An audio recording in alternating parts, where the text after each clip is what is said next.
στα αδέρφια μας που πριν από 44 χρόνια, σε αυτό εδώ το σημείο, έχασαν τη ζωή τους με το όνομα του Ολυμπιακού μας Αχίλη. Φέτος, ωστόσο, όλοι όσοι είμαστε εδώ, ξέρουμε πόσο ιδιαίτερη είναι η παρουσία μας αυτή τη χρονιά, που είναι η χρονιά των 100 μας χρόνων.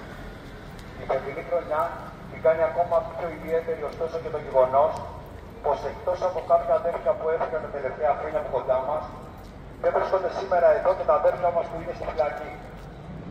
Εμείς λοιπόν που είμαστε εδώ, οφείλουμε για όλους αυτούς, και για αυτούς στη φυλακή και για αυτούς στον ουρανό, να συνεχίσουμε όπως πάντα.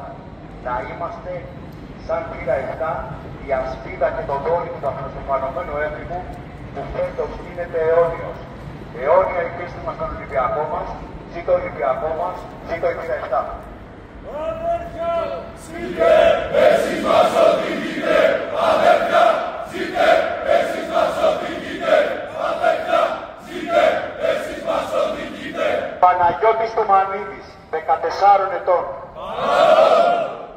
Κώστας Κλαβούνης, 16 ετών. Ηλίας Παναγούλης, 17 ετών. Γεράσιμος Αμίτσης, 18 ετών.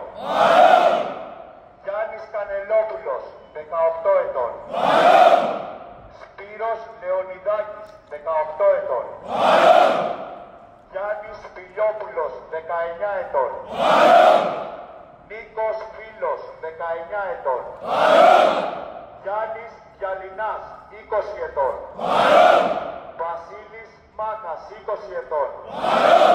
Ευστράτιος Πούπος, 20 ετών. Μιχάλης Κωστόπουλος, 21 ετών. Ζωγραφούλα Χαϊρατίδου, 23 ετών. Σπύρος Ανδριώτης, 24 ετών. Κώστας Καρανικόλας, 26 ετών. Μιχάλης Μάρκου, 27 ετών. Κώστας Μίλας, 28 ετών. Αναστάσιος Πιτσόλης, 30 ετών.